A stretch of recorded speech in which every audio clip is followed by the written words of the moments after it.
Біз көп нәрсені кітапханадан ізденіп оқитынбыз.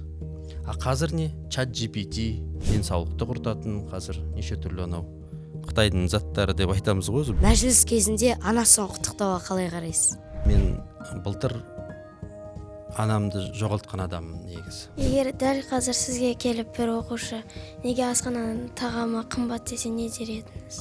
Математика тапсырмаларын жасап беріп, қосымша ақша табатын 4-ші сыныптан бастап ойлаңдаршы. Депутат бола тұра неге қоғамдық көлікпен жүресіз? Көрерменнің алдында да, сендердің де алдында, жас буынның алдында, Құдайдың да алдында өтірік болып кетеді.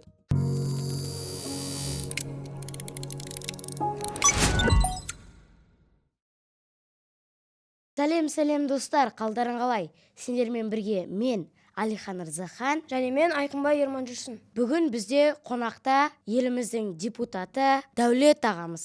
Студияға қош келдіңіз. Қош көрдік. Қалайсыңдар? Ассалаумағалейкум, Дәулет аға. Ассалам. Ассалаумағалейкум. Мен қуанып отырмын сендерді көріп. Қош келдіңіз. Қош көрдік. Бірден сұраққа өтсек, Өтейік.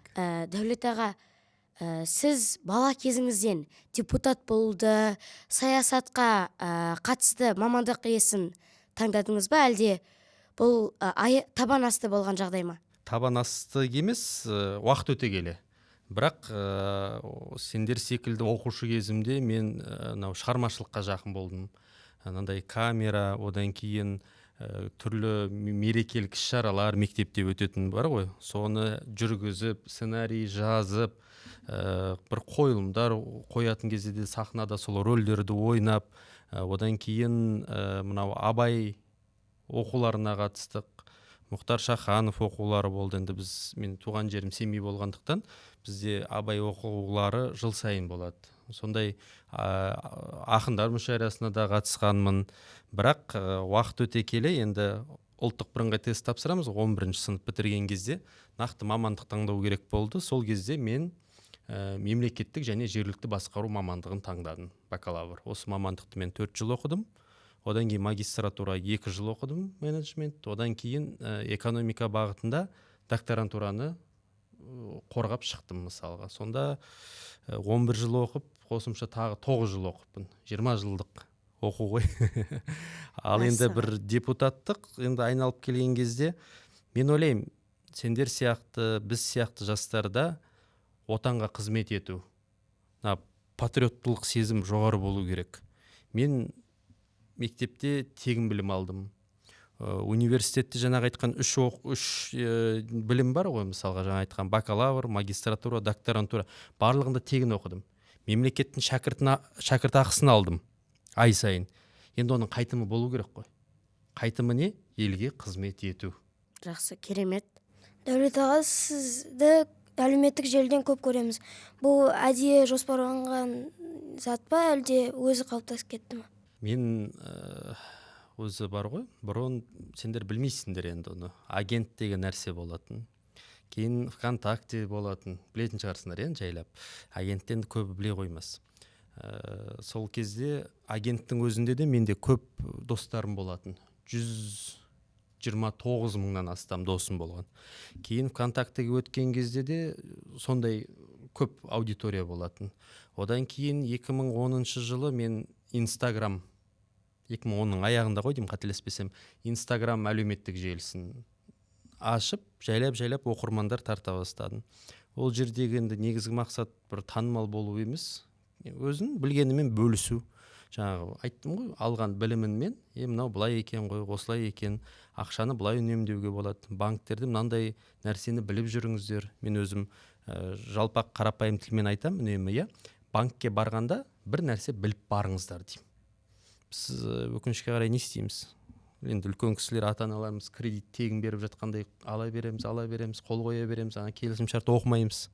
Соны елге айтасың, мысалы, соны айтып жүріп, жайлап оқырмандар көбейді, тартылды мысалға. Сөйтіп, әлеуметтік желіде енді Дәулеттен деген атпен танылдық. Ол кезде көп ойлайды, неге Дәулеттен? Енді атым Дәулет, бірақ неге Дәулеттен? Кәрісім ба дейді маған. Мен айтам, жоқ. Бұл жерде септіктің сұрағы. Сендер 7-ші сынып өттіңдер ме? Септік? Неше септік бар деп өздеріне сұрақ қойып жіберейін ба? 7, Ал енді кімнен, неден деген сұраққа жауап беретін қай септік? Шығыс Шығыс септігі, бәрекелді. Сонда Кімнен? Дәулеттен. Мен елге қаржылық сауат бағытында посттар жазам, енді елдер оқып алады, мемлекеттік грант жайлы, үйге ақша жинау, отбасы банк туралы, жалдамалы пәтердің тізімі шыққан кезде, қабылдайтын кезде сол туралы жазам. Елдер оны біледі ғой. Сөйтіп банкке барады, әкімшілікке барады. Көп адам біліп тұрады. Соны бұны қайдан білесіз дейді. Дәулеттен оқыдым. Дәулеттен көрдім. Дәулеттен естідім. Сөйтіп дәулеттен болып кетті. Одан кейін енді менің үнемі айтатын бір ұраным бар. Әрекетке берекет. Тірі адам тіршілігін жасайды. Байса қазақ байсын деп жүрген азаматтардың бірімін, сол кезде енді атым дәулет, ол дәулет не? Байлық. Көрдіңіз ғой? Дәулеттен, тілек айтқан кезде де айтады ғой, дәулеттен ейік. Көрдіңдер ғой? Екі мағынасы да бар да, мысалы дәулеттен оны септік жалғау емес, бұйрық ұрайлы етістік, оны да өткен шығарсыңдар, етістік бұйрық береді. Дәулеттен бай бол деген сөз ғой, былайша айтқанда, қарапайым тілде, сол мағынада сөйтіп кетті енді елдің барлығы. Кейін енді депутат болғаннан кейін ол парақшаны балаларға беріп, кейін өзім Дәулет Мұқаев парақшама, ресми парақшам өтіп, ол жақта да өзімнің армиям деп айтам, енді дәулетті армия деймін кейде. Ол жақта да 1 миллионнан астам оқырман жиналды. Ал енді менде бір мақсат болған жоқ. Ой, мен бір әлеуметтік желінің жұлдызы болайын, танымал болайын дейтіндей. Әйтеуір пайдалы дүние салғаннан кейін оны бір-бірімен бөліседі, айтады, сөйтіп оқырман көбейді. Мәссаған. Дәулет аға, егер мысалы дәл қазір біздің орнымызда 13 жастағы Дәулет болатын болса, қандай кеңес берер едіңіз болашаққа? Кітап көбірек оқыңдар деп айтар едім. Қазір енді заман өзі негізі бір заман дегенімен бәрібірде қанша арамызда? 20 жыл ма? Шамамен? Сендер 13? Тура тапты. Мен 33-тем. Сонда 20 жыл. 20 жылдың өзі кәдімгідей рөл ойнайды. Мысалға, сендердей 7-ші сынып оқып жүрген кезде бізде әлеуметтік желі болмады. TikTok не екенін білмейміз, стрим, қазіргі тілмен айтқанда, вайб, хайп, мысалға, біреуін де білмейміз ол кезде. Сендер білесіңдер, 7-ші сынып мысалға. Әр заманның өзінің несі болады ғой, артықшылығы, кемшілігі. Біз көп нәрсені кітапханадан ізденіп оқитынбыз. Қазір не? Чат GPT пайдаланасыңдар ма? Біз білмейміз ондай нәрсені, көрмедік. Біз бір нәрсені іздейміз бе, кітапханаға барып, сол 7 оқыған кезде мектептің жазып алып, қазір деген болды ғой, сұрақ қойып жатсам, жауабын айтып жатады да, көрдіңдер ма? Сондай да бір өзіндік бір айтқандай заманның артықшылығы, кемшілігі болады. Бірақ мен айтатын тағы да бір жиі сөзім бар, оқыған озат. Заман қандай интернет дәуірі, қандай Google, бәрі дамып кетсе де, адам кітап оқу керек. Ол мектеп пәнінің кітабы бөлек, әдеби кітаптар бөлек, мысалға.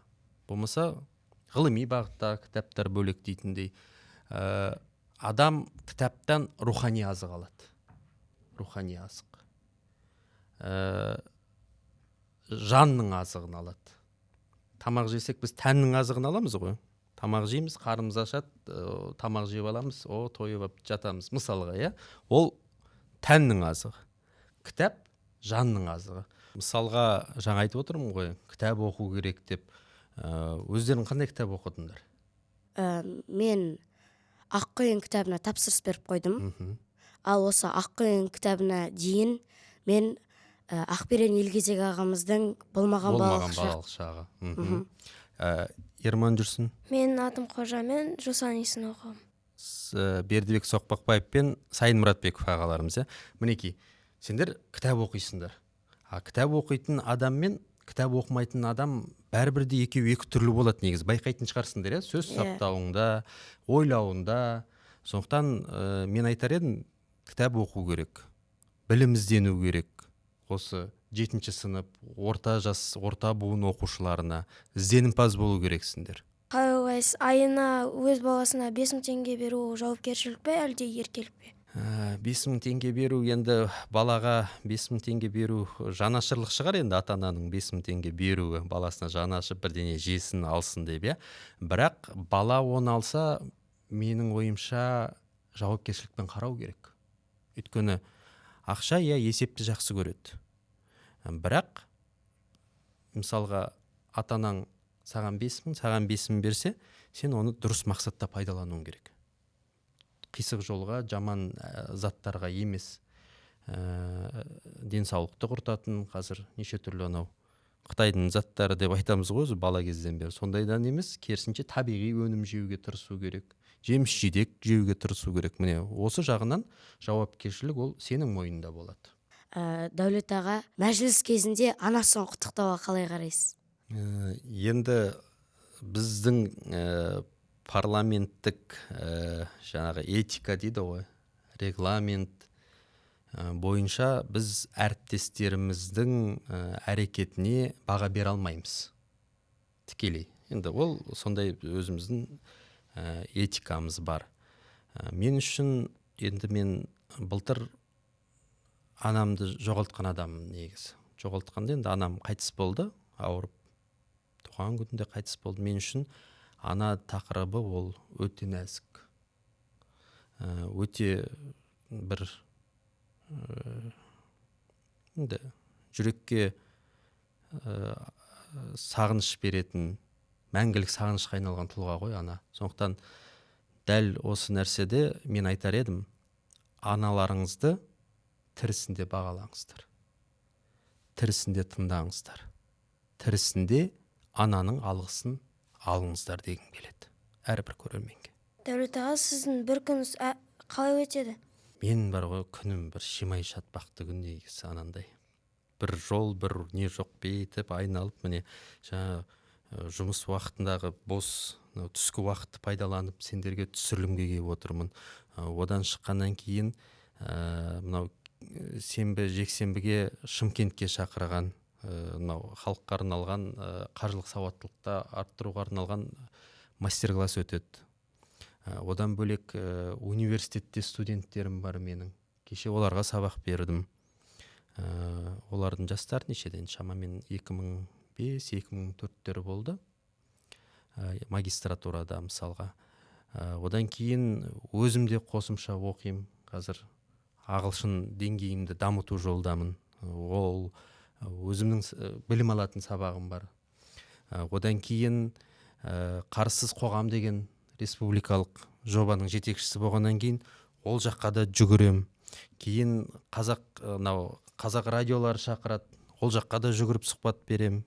Телевидение шақырады, әйтеуір сондай бір жүгіріс. Таңертең жұбайымыз екеуміз келісіп аламыз, баланы кім садикке, балабақшаға апарады деп. Сөйтіп таң сағат 7-ден басталады ғой жүгірістің барлығы. Бірақ енді әйтеуір Құдай күш қуат берсін деп жүреміз. Жақсы. Дәулет аға, мен сізді Инстаграм әлеуметтік желісінде бақылап отырам. Сіздің көрерменіңізбін десем де болады. Кішкентай көрермендер көбейіп жатыр. Мысалы, сіз депутатсыз, иә? Сізді халық таниды, халық үлгі тұтады. Менің сізге сұрағым, сіз депутат бола тұра неге қоғамдық көлікпен жүресіз? Енді күнде жүрем деп айта алмаймын. Ол күнде жүрем десем, ол өтірік болып кетеді. Ол көрерменнің алдында да, сендердің де алдында, жас буынның алдында, Құдайдың да алдында өтірік болып кетеді. Бірақ арасында жүрем. Мысалға бізге депутат ретінде қоғамдық жаңағы көлік беріледі. Депутаттарға арналған айына 75 сағат жүруге рұқсат заңды түрде. Мен оны көп пайдалана бермеймін. Кейде мынау Астана жылы кезде жаяу жүре берем. Одан кейін автобустың ыңғайлығы, анау жолағы бар ғой автобустың. Кейде кептелісте тұрған кезде автобустар жолақпен тез жүрген кезде мен кейде сол көлік таксиден гөрі автобуспен үйіме тезірек жетем. Және де мен үйім аялдамасы қатты алыс емес, былай аялдама, сосын жолдан өтем, сәл бір 10-15 метр жүрсем үйіме жетіп алам да. Ол бар. Одан кейін енді қоғамдық көлікте көп нәрсені байқауға болады ғой. халықтың әл ауқатын, халықтың көңіл күйі барлық автобуста білінеді негізі. Жаңағындай мансап деген нәрсе барлығы ол уақытша ғой. Мен сендер секілді оқушыларға, студенттерге айтам. Мансап ол уақытша нәрсе. Ал адамның өмір бойы арқалап жүретін, өмір бойы көрге дейін алып кететін нәрсесі ол адамгершілігі. Адамгершілік маңызды. Мейлі ол ертең бүгін подкаст түсіріп отырсыңдар. Мүмкін біреулерін президент шығар. Мүмкін әкім шығарсыңдар. Бірақ оның барлығы мәңгілік емес қой.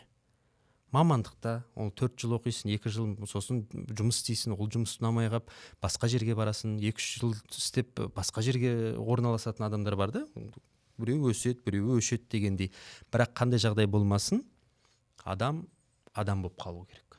Егер дәл қазір сізге келіп бір оқушы неге асхананың тағамы қымбат десе не дер едіңіз? Енді біз парламентте осы өткен жылдары заң қабылдадық.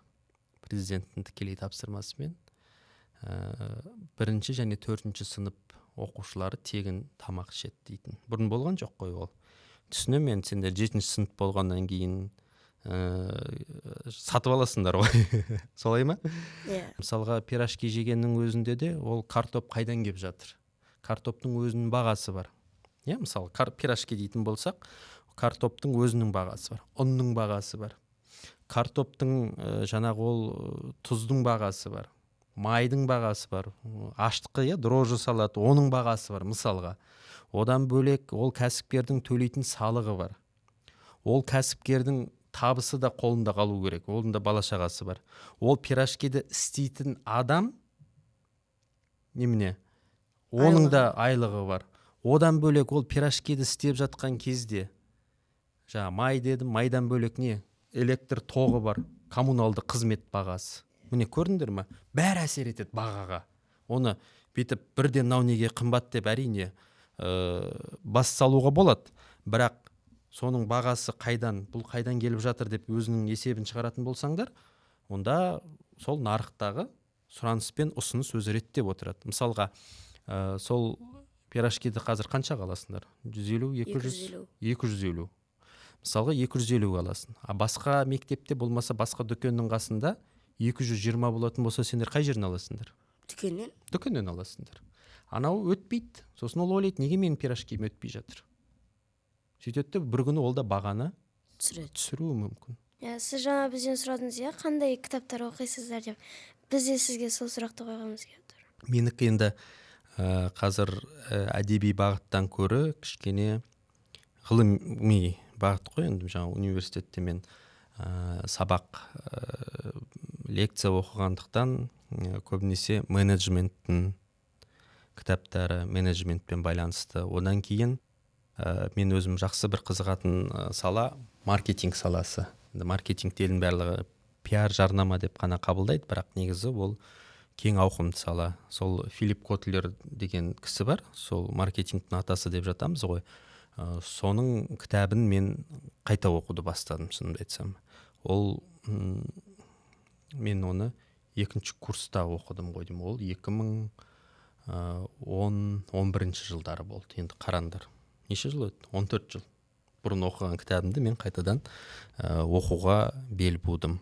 Егер де мысалы бұрын оқыған кітапты басында ең бірінші оқығанда онша түсіне қоймайсың. Әл-Фарабидан да әңгіме бар ғой, неге сен бұл кітапты оқи бересің десе, өйткені мен бұл кітапты соңына дейін түп нұсқасын түсінбедім деген секілді. Ең көп оқығаным сол шығар, қара сөздер шығар осы Абайдың. Бірақ әр оқыған сайын, әр жасты оқыған сайын басқа бір түсінік, басқа бір ойлар қалыптасады. Осылай екен ғой, мына Абай атаның айтып жатқанын әлі де айту керек екен ғой деген секілді. Мысалы, әр неде әр түрлі қабылдаймын. Және де менде анандай аспал сөмке дейді ғой, жолға шыққан кезде соның қалтасынан кішігірім қара сөздері бар. Сол үнемі жүреді. Жолда кептеліс, кейде ұшақ рейстері не болып қалады ғой, кешіктіріліп жатқан кезде ашамда соны оқуға тырысам көп жағдайда. Одан кейін ұшақтың ішінде интернет жоқ қой, телефон ұстамайсың, кітап оқисың да мысалға. Солай, сондықтан да өйткені әр жас өткен сайын адамның түсінігі де басқаша болады. Мәселе осыда. Қалай ойлайсыз, әлеуметтік желіде көп оқырмандары бар адамдарда хейтерлар болады ғой, олар керек пе, әлде олар жай неме? Кедергі Ерман жүрсін, олсыз да өмір қызықсыз болып кетеді ғой. Хейттен қорықпау керек. Соны қабылдау керек. Неше түрлі адамдар бар. Мүлдем жаңа фейк аккаунтпен ашады да, сені танымай, сенің ішкі жан дүниеңді түсінбей, неше түрлі жазып кететін адамдар бар енді. Ол ойлаймын енді заң алдында жауап беру керек. Ал енді кейбір адамдар бар, дұрыс жаңағы хейт жазса да ойлы дүниелерді жазады. Ондай адамдармен санасасын, қабылдайсың, соған сай әрекет етесің мысалға. Сондықтан хейттан да қорықпау керек. Оны да қабылдау керек. Жаңа айттым ғой, өмір болған соң ағы мен қарасы қатар жүреді. Сендер енді өсіп келе жатқан танымал адамсыңдар ғой, болашақ. Сендердің де алдыларында неше түрлі хейт болады, бірақ оған сынып кетпеу керек. Иммунитет қалыптасу керек. Рахмет. Осындай бізге келіп, өзіңіздің ойыңызды бізге айтып жатқан ақылыңызға үлкен рахмет. Мысалы, мен өскен кезде, кішкентай кезімнен анам айтады, кішкентай кезінен өскенде кім боласың десе, мен министр, депутат деп, президент деп айтатын болған екенмін. Аумин. Жақсы сөз жарым ырысы дейді. Жақсы сөз айта білу керекпіз. Жақсы ойда жүру керекпіз. Соған сай әрекет ете білуіміз керек. Бұл неге болмасқа? Мысалға. Мысалы, сіз айтып жатсыз ғой, армандар дәптерім бар деп. Мысалы, сіз де осыны бір жерден айтқансыз, әлеуметтік желіде бөліскенсіз. Мен содан кейін өзіме армандар дәптерімді арнадым да, менде 2 дәптер бар. Біреуі толып қалды, екіншісі осы басталып жатыр. Осы мен бір уақыттан кейін, мен мысалы 2023-24 жылы жазылған армандарымды өйтіп ашып, ақтарып, қарап отыратын болсам, өзім байқамағанмын, жазылған, солар орындалып кеткен. Соған оқып отырамда таң қалып қалам іштей. Сен де жазасың ғой. Иә. Орындалғаны қанша сенде? Орындалғаны өте көп. Міне, жазу керек. Соның мысалы, Алихан, саған риза болып отырмын. Дәулеттанушы менің Инстаграм әлеуметтік желіде оқып, көп нәрсені біліп отырсың, өте ризамын. Жазу керек, армандау керек, бағана айтқандай, жаңа тегін ғой оның барлығы. Жаза берші. Әйтеуір біреуі орындалады. Құдай әйтеуір береді осы пендесіне. Сондықтан жаңа айтқандай, жақсы сөз жарым ырысы ғой. Жақсы нәрсе ойлау керек. Жаңа Алихан айтты ғой, кішкентай кезінде сұраған кезде сондай президент боламын деп айтатындар. Солар көбісі солар армандарына жетпей тастап кете салады. Енді президент ойлаңдаршы, өзі 30 жылда бір президент көрдік, одан кейін екінші президент қана көрдік қой. Сондықтан әрине қазақта сөз бар, түйе сұрасаң бие береді дейді. Яғни үлкен нәрсені сұрай беру керек. Мұхтар Шахановтың да сөзі бар ғой, мәңгі лаулап жану үшін ғаламда керек екен ғой үлкен армандар адамға. Көрдіңдер ғой, армандай беру керек, ол болады. Сондықтан не дәлгі, арманын сатпау керек, соңына дейін бару керек. Сен бір нақты не қойдың ба, менің арманым осы, менің арманым президент болу, болмаса депутат болу, министр, әкім, немесе космонавт, инженер, ғалым, соңына дейін ізденіс керек, еңбек керек, талпыныс болу керек.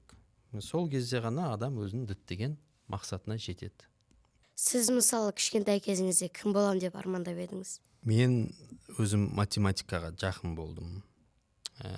Көп өзім 4 оқысам да, 2-3 оқитын балаларға мен математикадан үйде, солардың, жер үйде тұрдым, қарама-қарсы көршілер ғой, солардың математика тапсырмаларын жасап беріп, қосымша ақша табатын 4-ші сыныптан бастап ойлаңдаршы. 4 оқығанымыз. 7 оқып, міне мен 7 бітірген кезде автомойкада жұмыс істедім.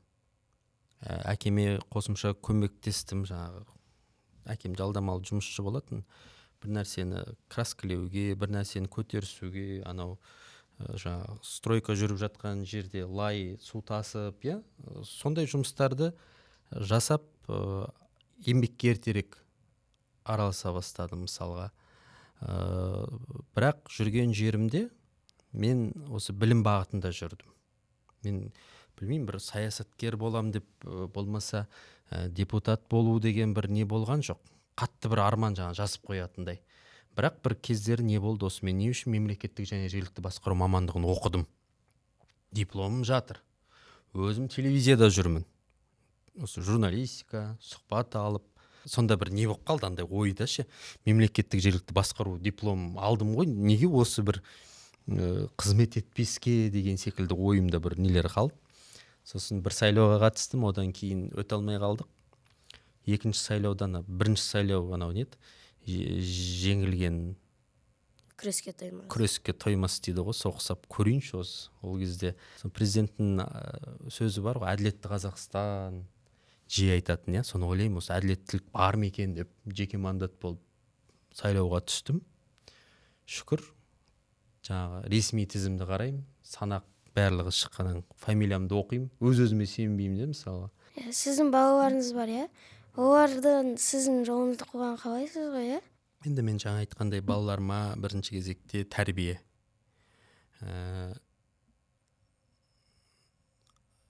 Әл-Фараби бабамыздың сөзі бар ғой. Тәрбиесіз берілген білім адамзаттың хас жауы дейді. Балаң қанша жерден білімді болып тұрып, бірақ тәрбиесі быт-шыт болатын болса, ол ұзаққа бармайды. Керісінше тәрбиелі болып барып білім алу керек та азамат. Тәрбие бірінші орында тұру керек.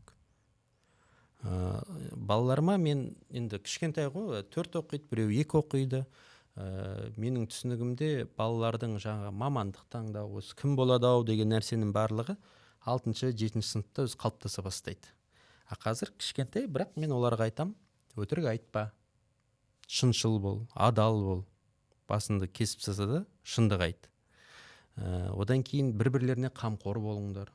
Біз мысалы Ерман Жүрсін екеуміз 7-ші сынып оқушысымыз. Бізге жаңадан алгебра, геометрия, физика, химия, биология деген сабақтар қосылып жатыр да. Мысалы, менің түсінбейтінім алгебра сабағында кейбір менің ойымша өмірге керек емес бір есептер болатын сияқты. Болады. Мен де ол нәрседе немін. Мен кейде білмеймін, мүмкін мені кейбір адамдар жеп қояды. Оны оқушыларға неғып сен ойын өзгертесің деп.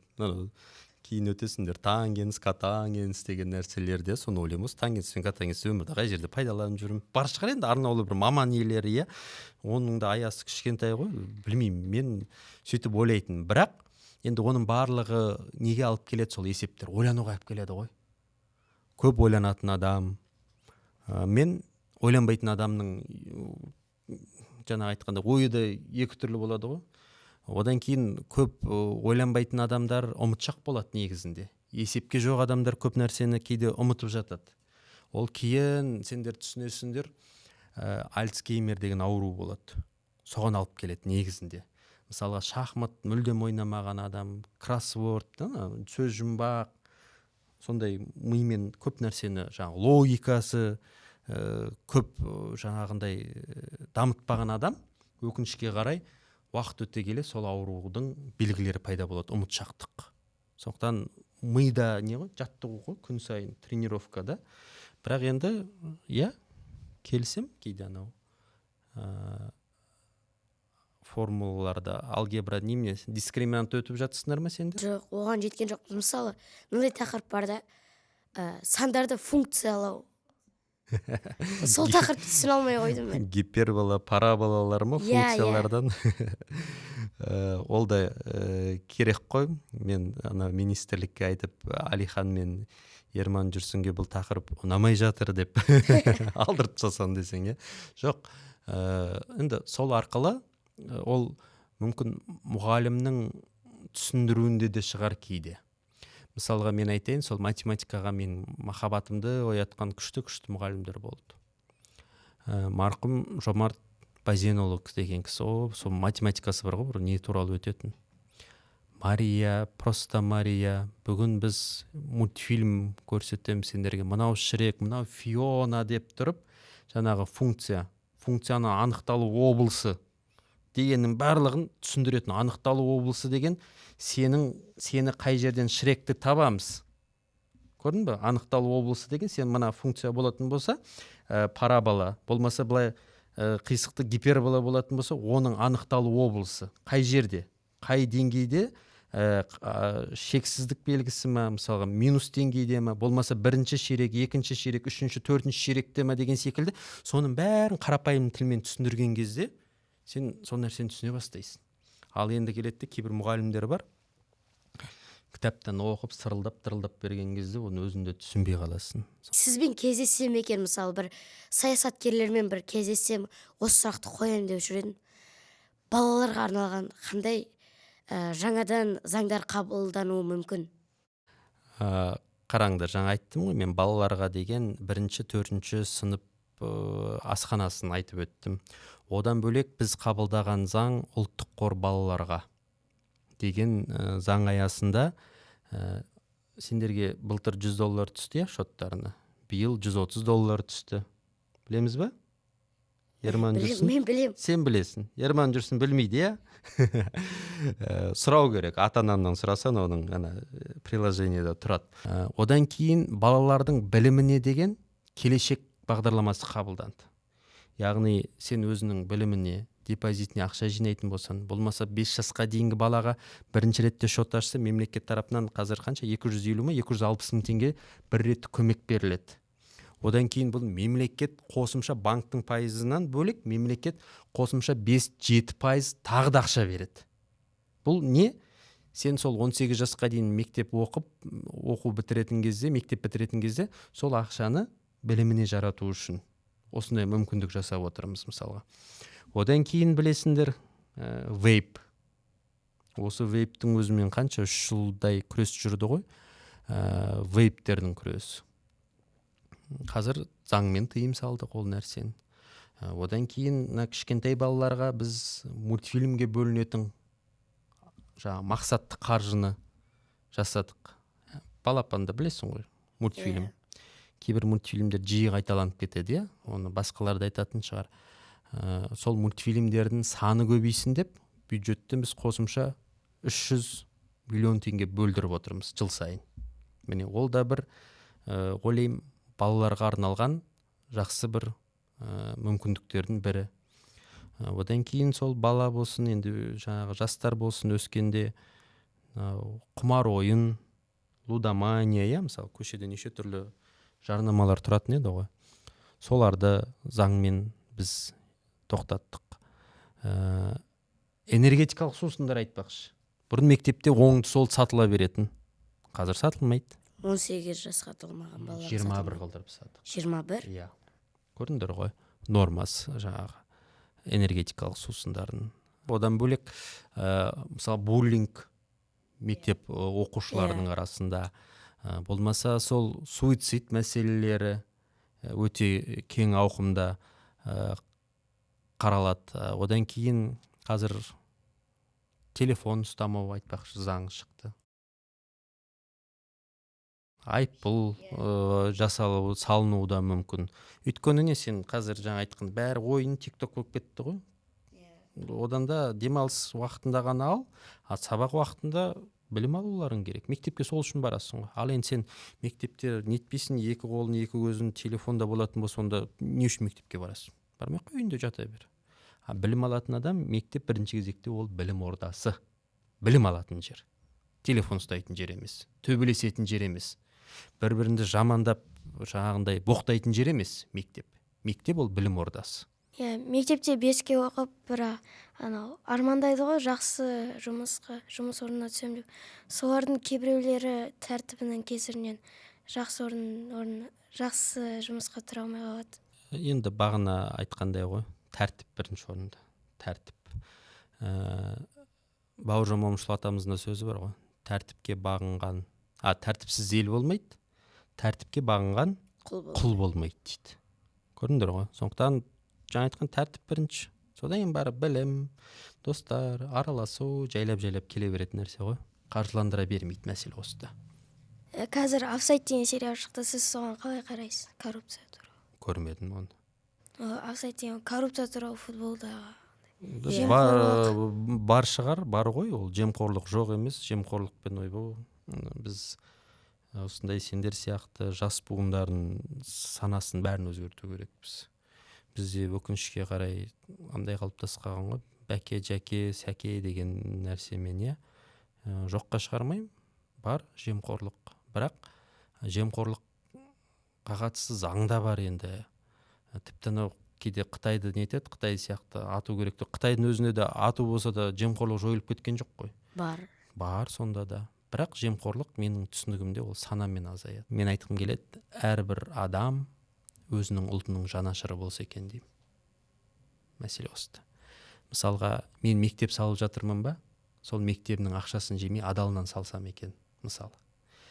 Сен аурухана саласың ба, соны адалынан салсан екен. Сен жол саласың ба, жолды да ақшасын жемей дұрыс салсан. Неге? Өйткені былай болу керек, санамызда, бағана айттым мен, сана өзгеру керек. Иә, бұл мектепте мен қазір оқымасам да, менің балам оқымаса да, бұл мектепте ертең менің шөберем оқуы мүмкін ғой. Сол үшін де мен жақсылап салуым керек. Болмаса сен жарайды ол жолмен өтпесен де, бірақ менің туысқаным, сол айналып келгенде сол менің қазағым сол жолмен жүріп жатыр ғой деген бір жанашырлық болу керек. Ауруханаға жарайды, сен может қазір жассың, иә, аурухананы ойламайсың. Бірақ ертең күні сен сол жемқор деп құлағалы тұрған аурухананы салдың, 30 жылдан кейін сол ауруханаға өзі қалыптасып кетті ме? Бармайтынына кім кепіл саған? Жаңа айтқандай, сол әрбір қазақ өзіне бауырмал болса, қазақты көтеретін болса, онда біз дамимыз, біз өсеміз.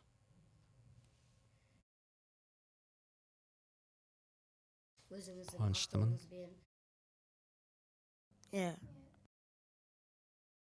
Мен тапсырыс беріп қойдым Аққұйын кітабына.